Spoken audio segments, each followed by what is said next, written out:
Hi everyone, તો જય શ્રી કૃષ્ણ, જય માતાજી. આઈ હોપ કે તમે બધે પણ મજામાં જશો. હું પણ મજામાં છું ગાઈસ. પણ તમે જોઈ શકતા હશો કે આટલું બધું ગરમી થાય છે. તો ચાલો હું કિચનમાં હતી ને આજે જમવામાં શું બનાવું છું ને તો તમારી સાથે પણ હું શેર કરીશું. તો ચાલો વિડીયોમાં તમે લોકો કન્ટિન્યુ રહેજો. આજના રેસીપીમાં આપણે શું બનાવીએ છીએ ગાઈસ. તો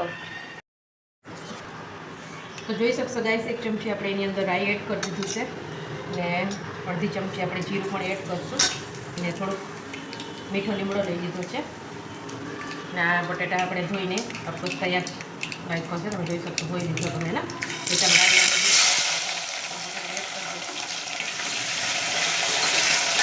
બટેટાનું શાક બનાવવાનું હતું તમે આ રીતના તમે જોઈજો, જરૂરથી એકવાર ટ્રાય કરજો. તો એમાં આપણે થોડું હળદર એડ કરશું.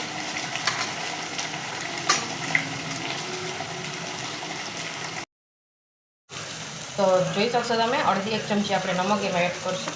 થોડુંક અમારે નમક સેજ વધારે જ જોઈએ, તમારા લોકોને જેટલું જોતું એ પ્રમાણે તમે નમક એડ કરી શકો. એક ચમચી એડ કર્યું છે તો તમે આનું હજી તો શાક બન્યું નહીં, તમે જોઈને લાગતો જ હશે ને તમને કે કેટલું સરસ મસ્ત મજાનું શાક બની જશે.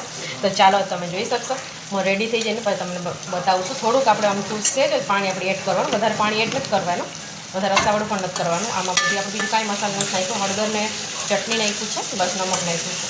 તમે જોઈ શકશો શાકનો કલર પણ. તો ચાલો હું હવે થોડીમાં પાણી એડ કરી દઉં. પાણી પછી જો જોઈ શકશો તો મસાલો બધું ચડી ગયું છે. તો આપણે એમાં અડધો ગ્લાસ જેટલું પાણી એડ કરીશું એટલે આપણે રસાવાળું થોડું થઈ જાય, કેમ કે આપણે ભાખરી સાથે ખાવાનું હોય એટલે. તો ચાલો જોઈ શકશો ફ્રેન્ડ, જોઈ શકશો કે મેં આપણે તાવડી મૂકી દીધી છે મસ્ત મજાનું. તમે જોતા હશો મસ્ત મજાની ભાખરી પણ વળી લીધી છે. ચાલો આપણે ભાખરી ફટાફટ કરી લે. મારો શાક તો ઓલમોસ્ટ બની જ ગયો છે અત્યારે. તો તમે લોકો સાંજે શું બનાવો છો તો મને પ્લીઝ કમેન્ટ કરજો, કેમ કે મારી જેમ તમને પણ શાક તો જશે ને કે સાંજે ડેલી આપણે શું બનાવવાનું છે. આજે તો મેં જો બટેટાનું શાકનું ભાખરી બનાવી લીધું છે. તો મસ્ત મજાની ભાખરી, કેમ કે સાંજે તો ભાખરી જ આપણે તો વધારે બનાવતા જશે. તો જોઈ શકશો તમે મસ્ત મજાની ભાખરી પણ મારે બની ગયું છે. આજના જમવામાં છે ગાંઠિયાનું બટેટાનું શાક છે, ભાખરી છે ને સાથે દહીં છે ને છાશ વગર આપણને ચાલે નહીં, છાશ પણ છે ને ડુંગળી લઈ લઈશું, મરચાં લઈ લઈશું. ચાલો મારે તમને ફૂલ ડીશ પણ હું તમને બતાવું છું. અફકોર્સ તમે જોઈ શકશો ભાખરી, તમે જોજો મારું કેટલું મસ્ત ભાખરી થશે. આપણે ગેસ ઉપર નથી ફૂલાવતા, આપણે આને આમાં જ આપણે ફૂલાવશું. તો તમને પણ હું મેથી તો ભાખરી જોઈ શકશો તમે. એક બાજુ આપણે આ રીતના ચડવા દેવાનું. પછી આવું કપડું, ઓલી મારી પાસે જે આપણે દવા ઓલા આવે છે ને એકદમ પડી નથી મારી પાસે, અત્યારે તૂટી ગયું છે, હતું પણ અત્યારે નથી ફિલહાલ. તો આપણે કપડું લઈ લીધું છે. તો તમે જોઈ શકશો થોડું સેજ જ આપણે દબાવશું ને મસ્ત મજાની મારી ભાખરી તમે જોતા જ હશો કેવી રીતના ભાખરી. આપણે ગેસ ઉપર નથી આ રીતના ફૂલાવે ને એ રીતના અમે નથી ફૂલાવતા, આ રીતના મૂકવાનું. આ ભાખરી વધારે ગમે. એકવાર તમે જરૂરથી તમે લોકો પણ ટ્રાય કરજો.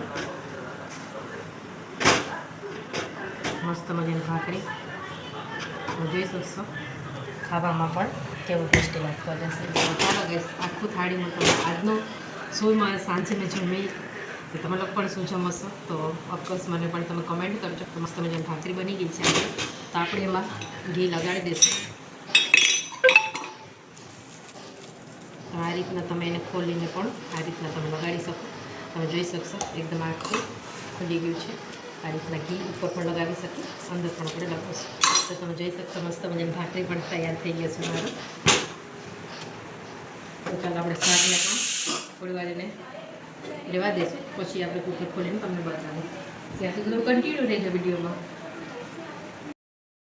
ગાઈસ તો તમે જોઈ શકશો શાક આ રીતના બનીને પણ તૈયાર થઈ જશે.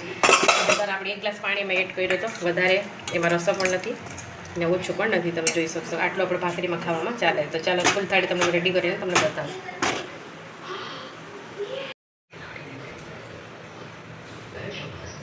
ગાઈસ તો તમે જોઈ શકશો કે જમીને મસ્ત મજાનું જમવાનું આપણે રેડી થઈ ગયું છે. તો આથેલા મરચાં લઈ લીધા છે ને ભાખરી લઈ લીધી, મસ્ત મજાની ઠંડી ઠંડી છાશ લઈ લીધી, સાથે દહીં પણ લઈ લીધી છે, રસાવાળું મસ્ત મજાનું બટેટાનું શાક લઈ લીધી છે. તો ગાઈસ તમને આજનું મારું રેસીપી તમને કેવું લાગ્યું એવી આશા રાખું કે તમને બધાને સારું લાગ્યું હશે. તો મસ્ત મજાને લાઈક કરી દેજો, મારા વિડીયોને શેર કરી દેજો. ગાઈસ તમે જોતા હશો આટલું બધું ગરમી થાય છે. તો આજનું રેસીપી તમને કેવું લાગ્યું ને તો લાઈક કરજો.